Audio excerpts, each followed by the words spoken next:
प्यारे विद्यार्थियों, नमस्कार। बृहन मुंबई महानगर पालिका शिक्षण विभाग वर्चुअल ट्रेनिंग सेंटर में आप सभी का हार्दिक स्वागत है। आपका वर्चुअल मार्गदर्शक जयप्रकाश आर मिश्रा। चलिए हम सीखने के लिए तैयार हो जाते हैं। आज हम लोग स्टैंडर्ड 5th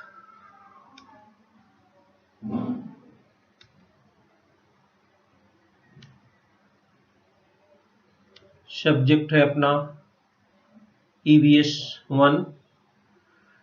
टॉपिक है अपना food for all part 2। Part 1 के बारे में हम लोग सीखे हैं खेती के मौसम, खेती के कार्य, पारंपरिक खेती, खेती की सुधारित प्रौद्योगिकी, खादें, सिंचन की पुरानी विधियां, नई विधियां, इन सब के बारे में हम लोग पहले वीडियो में सीखे थे। आज हम आपको फसलों की सुरक्षा के बारे में हम लोगों ने देखा था बच्चों। जब अनाज तैयार हो जाता है उसकी सुरक्षा, उसको गोदाम में रखना, उसके भंडारण को अच्छी तरह से करना, माने खाद्य संचयन, पर्यावरण संवर्धन, सस्ते अनाज की दुकान, हरित क्रांति, खाद्यान्न सुरक्षा, कृषि सहायक उपक्रम और जैव कृषि के बारे में हम इस वीडियो में सीखेंगे।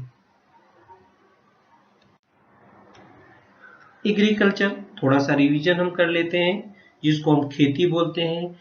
खेती के दो मौसम मुख्य रूप से हम लोगों ने देखा था। एग्रीकल्चर सीजन में we get food from plants, for that purpose we sow grains in fields and plants fruit trees in orchard. About 60% of the land of our country is in use for agriculture. वनस्पतियों से हमें भोजन प्राप्त होता है, उसके लिए खेतों में फसलों की बुआई, बगीचों में फलों का वृक्षारोपण किया जाता है और भारत के लगभग 60% भूभाग का जो भाग होता है वो खेती के लिए उपयोग में किया जाता है। और ऋतुओं के अनुसार वर्ष में खेती के दो प्रमुख मौसम होते हैं। एक होता है जून से अक्टूबर तक, जो फसलें इसमें पैदा की जाती हैं उसको हम खरीफ की फसल बोलते हैं।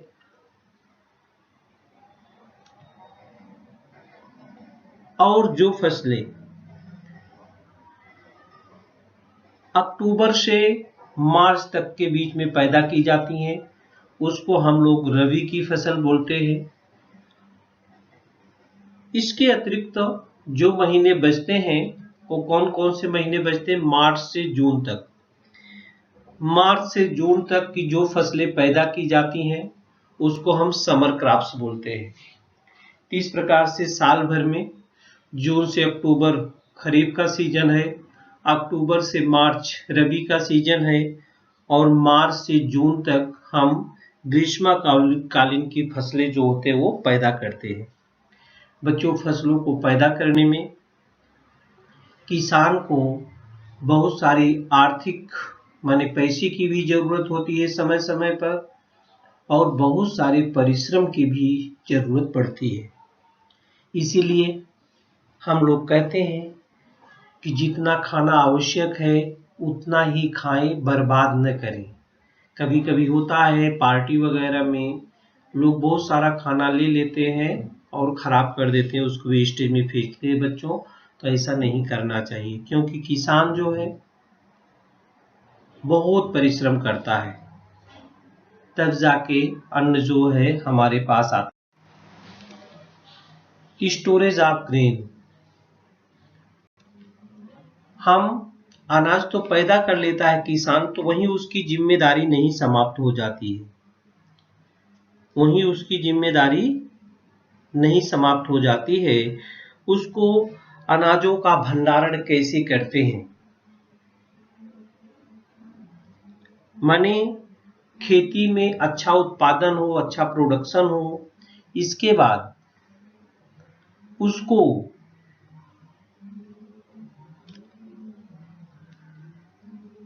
फसल जब तैयार हो जाती है, ये देखिए, अगर आप अच्छे ढंग से उसको स्थान पे नहीं रखेंगे, सूखे हुए स्थान पर बंद कमरे में, जहां पर हवा भी, वेंटिलेशन की भी जरूरत होती है बच्चों, ये देखिए वेंटिलेशन की भी जरूरत होती है। अगर ये हवा नहीं जाएगी तो अनाज खराब हो जाएगा।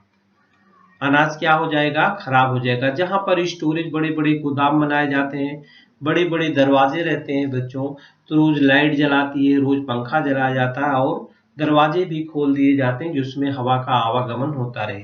कभी कभी हम देखिए, अगर ज्यादा ध्यान नहीं दे पाते, ध्यान अगर नहीं देते हैं तो हम बहुत परेशानी हुई। कबूतर देखिए खाने में, कभी कभी चूहे भी गोदाम में चले जाते हैं और बहुत परेशानी पैदा हो जाती है।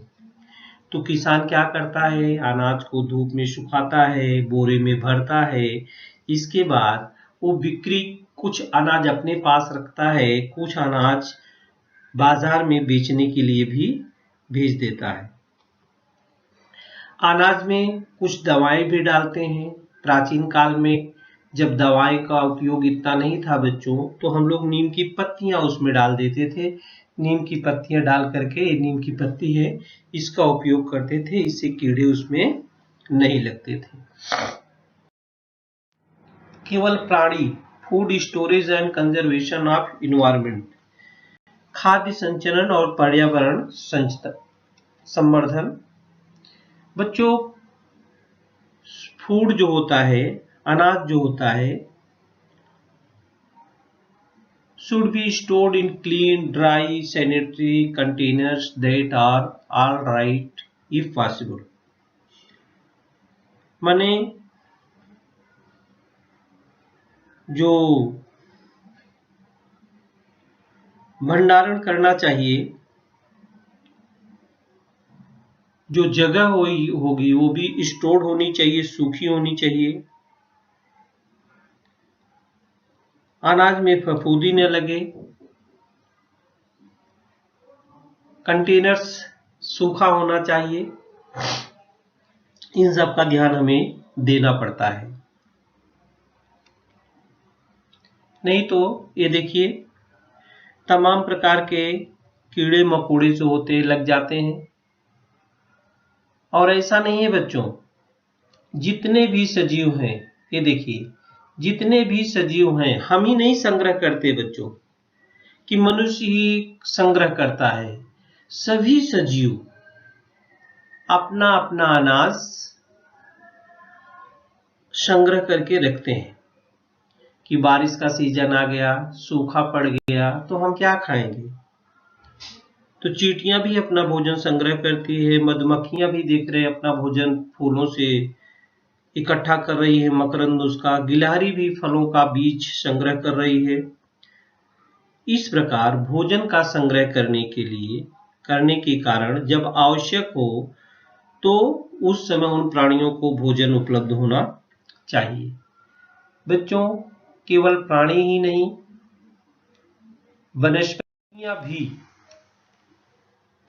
वनस्पतियां भी अपना भोजन संग्रह करती है।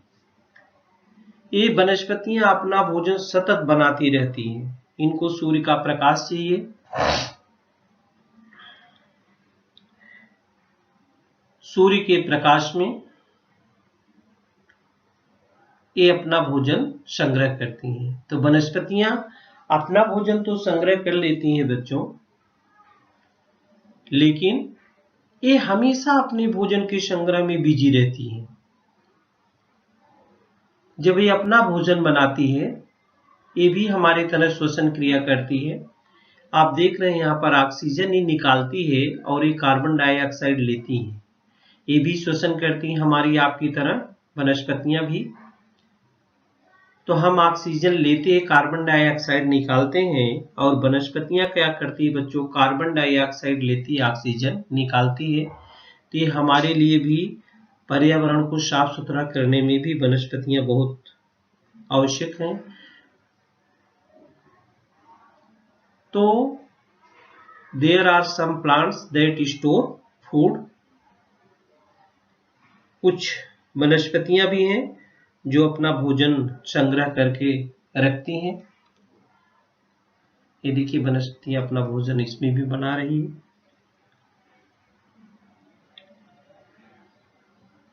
बच्चों, बहुत सारी वनस्पतियों के तने भी खाए जाते हैं, उसके कंद खाए जाते हैं। जैसे हरी सब्जियां हैं उसके हम तने ही खाते हैं। ये देखिए बहुत सारी सब्जियां हैं जिसके हम तने खाते, जिसके कंद खाते, जैसे प्याज है, आलू है, अदरक है, लहसुन है। इन वनस्पतियों के शकरकंद है, मूली है, गाजर है, चुकंदर है, ये वनस्पतियों की जड़ें हैं। और इन भागों में वनस्पतियों का जो भोजन होता है वो संग्रह रहता है। ये देखिए आलू है, इस सब में वनस्पतियों का भोजन संग्रह करती हैं। आवश्यकता के अनुसार हम भी घर में खाद्यान्नों का संग्रह करते हैं। तो वनस्पतियां भी अपने भोजन का संग्रह करती हैं और हम आप भी अपनी आवश्यकता के अनुसार भोजन का संग्रह करते हैं। बच्चों, पहले समय में भूखमरी थी, लोगों को भोजन नहीं मिल पाता था क्योंकि इतना भोजन अन्न पैदा ही नहीं होता था। धीरे धीरे जैसे जैसे सुधार होता गया कृषि में, अब अपने भारत देश में इतना अधिक मात्रा में अनाज पैदा होता है, उत्पादन होता है, इतनी बड़ी जनसंख्या है, इतनी बड़ी जनसंख्या की पूर्ति करते हुए भी बहुत बड़े बड़े गोदाम हैं जिसमें अन्न को संग्रहित किया गया है कि वो किसी भी समय, जैसे बाढ़ आ गया, अकाल पड़ गया, ओला पड़ गया, ऐसी प्राकृतिक आपदाओं में वहां से हमको भोजन मिल सकता है। तो अपने पास, अपने देश में गोदाम जो अनाजों से भरे हुए हैं। इतना ही नहीं बच्चों, जो थोड़ा गरीब लोग हैं उनको भी सरकार क्या करती है, सस्ते दुकानों पर, ये देखिए कैसे गोदाम, अपने बड़े बड़े बहुत गोदाम हैं और सब जो होते अन्न से भरे हुए हैं। ये किसी भी समय, इतनी पॉपुलेशन है, देखिए पॉपुलेशन दिखाई दे रही, जनसंख्या कितनी बच्चों, बहुत बड़ी जनसंख्या है। तो भी हमारे किसान, ये देखिए बाढ़ आ गई, उस समय गोदाम का, इस समय जो आप चित्र देख रहे हैं, इस विषम परिस्थितियों में ये गोदामों से अन्न निकलता है और उसको हम खाते पीते हैं। Visit to fair price of, देखिए आप सस्ते अनाज गल्ला की दुकान में जाओ जहां पर राशन कार्ड से मिलता है। ये विभिन्न प्रकार के राशन कार्ड होते हैं, राशन कार्ड की दुकान पर विभिन्न प्रकार के अनाज मिलते हैं। वहां पर अपने माँ बाप के साथ जाओ और देखिए कौन कौन सा अनाज मिलता है। हमने बहुत सारा अनाज डाला है, वहां पर आप उसके नाम भी जान जाएंगे। आप दुकान पर जाएंगे, सबका नाम लिखा रहता है, नाम लिख के पट्टी लगी रहती है बच्चों, तो आप आसानी से नाम जान सकते हो। बच्चों, ये आजकल आधुनिक भारत की बात बता रहा हूं मैं आपको। तो अपने देश में ये टाइप्स ऑफ राशन कार्ड है, 3 प्रकार के राशन कार्ड दिखाए गए हैं चित्र में। हमारा देश, हमारा ग्रीन रिवोल्यूशन, हरित क्रांति, हमारा देश खाद्यान्न के संदर्भ में अभी आत्मनिर्भर हो गया है। मतलब किसी के ऊपर डिपेंड नहीं है कि दूसरे देश से गेहूं आएगा, चावल आएगा तब हम खाएंगे, तब अपना पेट भरेंगे, ऐसा नहीं है। लेकिन ये जो हरित क्रांति हुई, ये किसने सोचा? अपना भारत देश तो इतना पैदावार नहीं करता था कि जितनी जब सबको जरूरत होती थी। लेकिन आज यही किसान पुरानी विधि परंपरा से खेती करता था, आज किसान नई विधि से, नई टेक्नोलॉजी से खेती करता है। पैदावार को बढ़ाने के लिए विभिन्न प्रकार की रासायनिक खादों का उपयोग हुआ है। फसलों की सुरक्षा के लिए, कीड़ों मकोड़ों से बचाने के लिए विभिन्न दवाओं का उपयोग किया जाता है।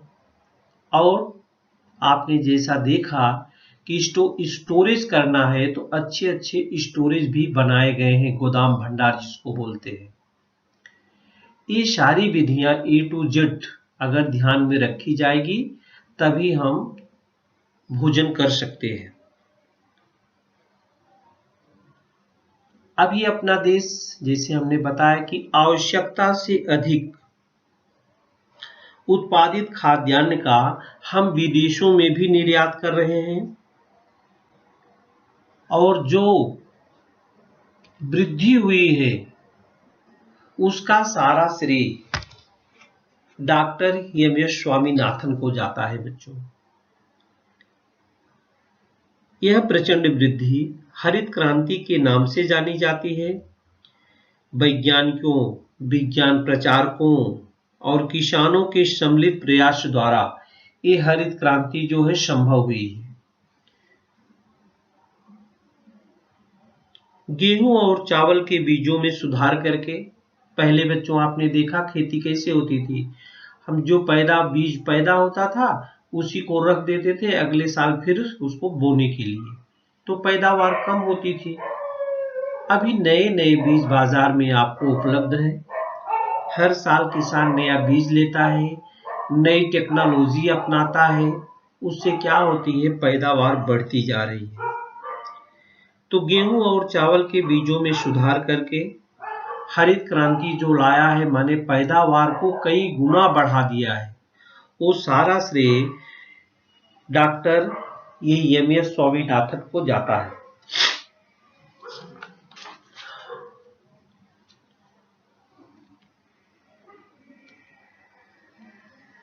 पूरा का पूरा श्रेय। The tremendous increase in food grain production in our country was achieved during the Green Revolution. Means हरित क्रांति क्या है? हरित क्रांति हमारे देश में खाद्यान्नों के उत्पादन में हुई प्रचंड वृद्धि हरित क्रांति के नाम से जानी जाती है।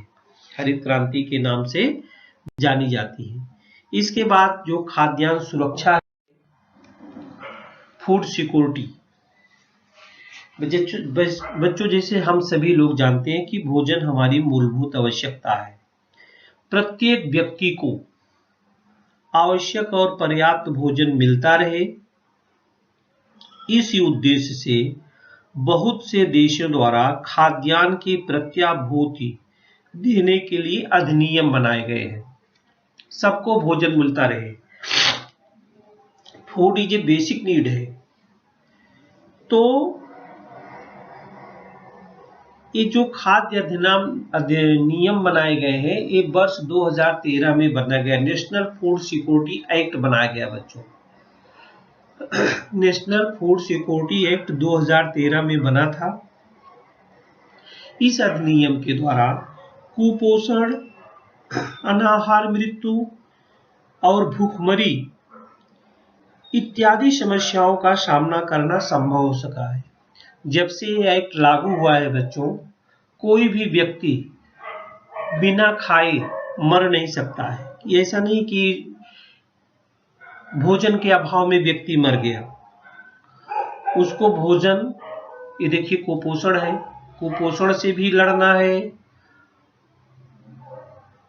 और अनाहार मृत्यु भूखमरी, ये एक्ट लागू हो जाने से इस सरकार का काम होता है कि कोई मरने न पावे।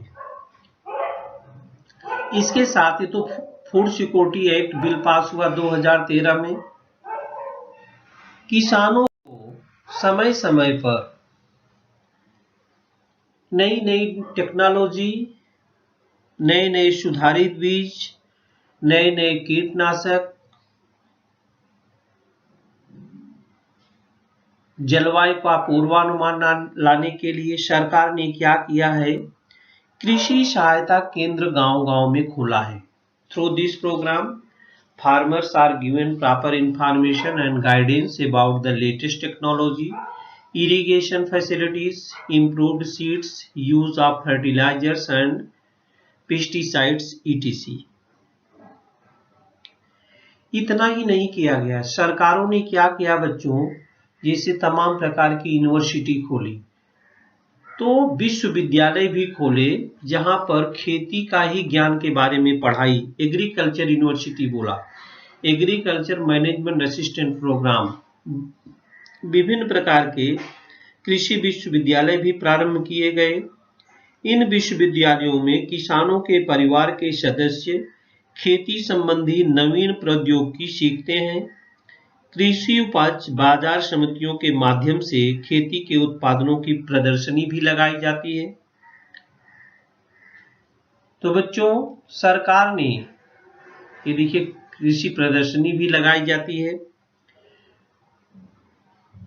तो सरकार कृषि विभाग, कृषि विश्वविद्यालयों, दूरदर्शन, समाचार पत्रों, ये देखिए ये प्रचार, खेती का प्रचार किया जाता है, जैसे खेती की जाती है, टेक्निकल विधि सारी किसानों को बताई जाती है और सब लोग सीखते हैं।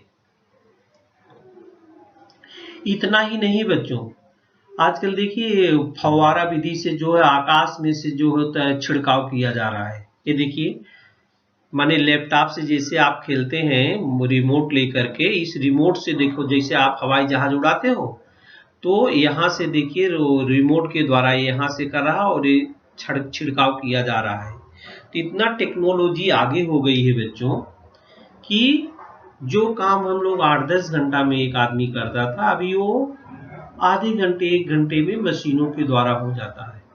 मशीनों के द्वारा क्या हो जाता है। इसका लाभ सबको मिलता है। जितनी भी टेक्नोलॉजी है, जितनी भी नवीन नवीन जानकारियां हैं, सबको ये जानकारी मिलती रहे। इसके लिए अपने दूरदर्शन केंद्र पर भी खेती के बारे में विभिन्न चैनल हैं। खेती के बारे में बताया जाता है कि अब कौन सा समय आ गया है बीज बोने का, काटने का, मड़ाई करने का, सारी गतिविधियां जो होते कृषि वैज्ञानिक हमारे समय समय पर बताते रहते हैं। समय समय पर कृषि वैज्ञानिक क्या करते हैं, बताते रहते हैं। देखिए एग्रीकल्चर असिस्टेंस प्रोग्राम में सरकारी कृषि विभाग, कृषि विश्वविद्यालयों, दूरदर्शन समाचार पत्रों, विभिन्न पत्रिकाओं, कृषि पर आधारित विशेषांक आदि के माध्यम से आधुनिक खेती का प्रचार प्रसार किया जाता है और सुधारित विधियों का उपयोग करके भरपूर उपज प्राप्त करना सभी किसानों के लिए संभव हो गया है। इसका लाभ संपूर्ण देश को हो रहा है। ये देखिए किसान दूरदर्शन सत्यम शिवम सुंदरम किसान का ही प्रोग्राम आता है और जो अच्छे किसान है वो प्रोग्राम को नियमित देखते हैं। आजकल तो टेक्नोलॉजी ऐसी हो गई है बच्चों कि घर पर बैठे ही किसान सारी चीजों का भाव पता कर लेता है कि कौन सी फसल हमारी किस भाव में बिकने वाली है। बच्चों टेक्नोलॉजी बहुत आगे हो गई, पैदावार बहुत आगे हो गई, लेकिन जहाँ पर अच्छाई है थोड़ा सा वहाँ सा बुराई भी है, क्योंकि हम अपने खेती में रासायनिक खादों का इतना ज़्यादा उपयोग कर रहे हैं, इतनी ज़्यादा पैदावार ले रहे हैं, उसके बारे में भी थोड़ा हमें सोचना है। अगर ऐसी पैदावार हम लेते गए, माने जैसे आप शरीर से आप अधिक काम कर रहे हो तो एक दिन आप परेशान हो जाओगे। उसी प्रकार से जमीन भी है, जमीन की उर्वरा शक्ति हम बढ़ा नहीं रहे हैं तो उससे पैदावार ज़्यादा ले रहे हैं तो एक दिन वो भी क्या हो जाएगी, बंजर हो सकती है। इसलिए बच्चों हमारी सरकारों ने भी अब ध्यान दिया है और हमको भी ध्यान देना चाहिए कि जैविक कृषि पर आधारित होना चाहिए। ऑर्गेनिक फार्मिंग माने जो पहले से ऑर्गेनिक जो प्रकृति द्वारा प्रदत्त खाद थी, जैसे गाय है, गाय के गोबर की खाद, भैंस के गोबर की खाद, मुर्गी की लेड़ी, और ये देखिए जो मर जाती थी मछली वगैरह, इनके प्रयोग किया जाता था। तो प्राकृतिक पदार्थों का उपयोग करने की जाने वाली खेती को हम जैविक खेती कहते हैं। जैविक खेती, farming that relies on natural organic material is called organic farming.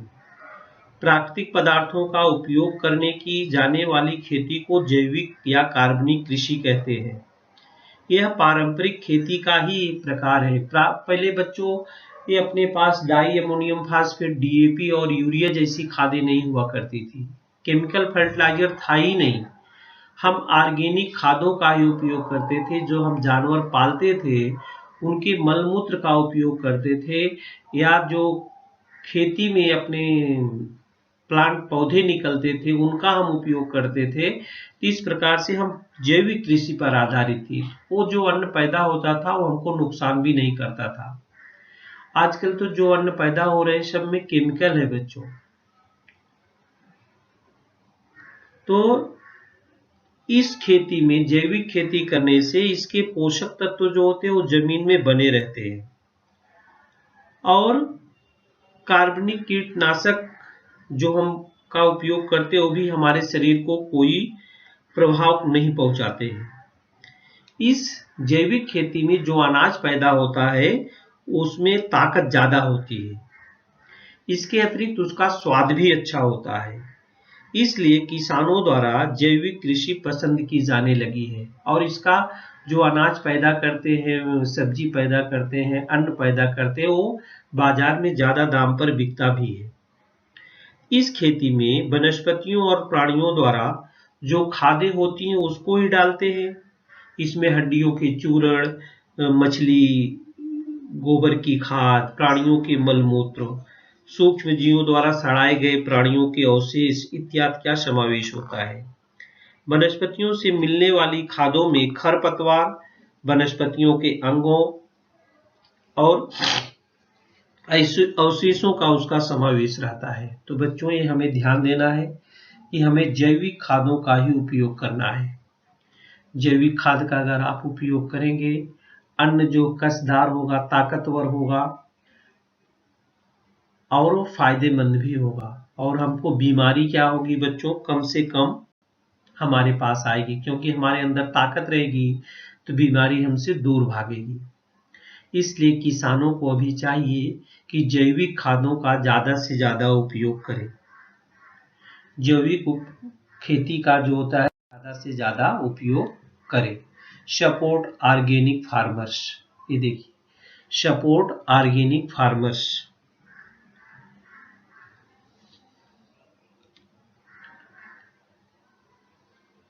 Organic farming है बच्चों, देखिए दिख रहा है। तो इनका ही हमें ज्यादा से ज्यादा उपयोग करना चाहिए, अन्न पैदा करना चाहिए।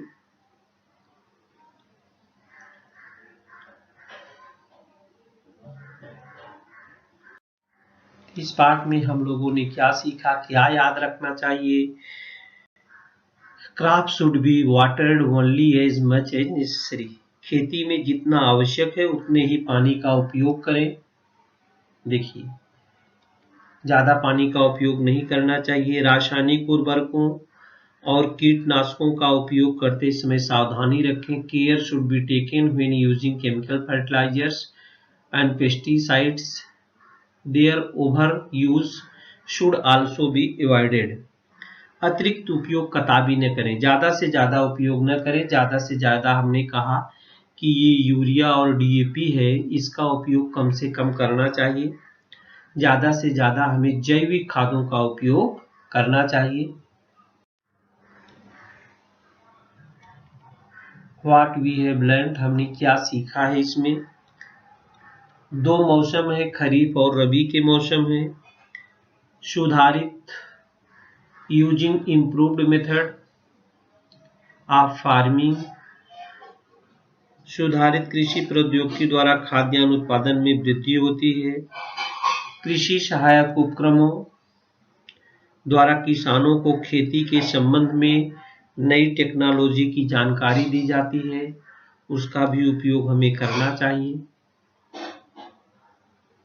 तो खरीफ और रबी खेती के मुख्य 2 मौसम होते हैं। और बच्चों, जैविक खादों का उपयोग हमें अधिक से अधिक करना चाहिए। रासायनिक खादों का हमें कम से कम उपयोग करना चाहिए, जिससे हमको फूड फॉर ऑल, सबके लिए भोजन जो मिले वह कसदार मिले, माने अच्छा मिले बच्चों। तो हमें क्या चाहिए? जैविक खादों का अधिक से अधिक उपयोग करना चाहिए। इस वीडियो में बच्चों आज के लिए इतना ही।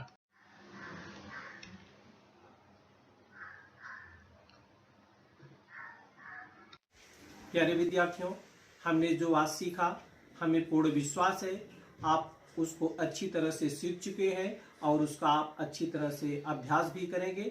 आज के लिए इतना ही। धन्यवाद।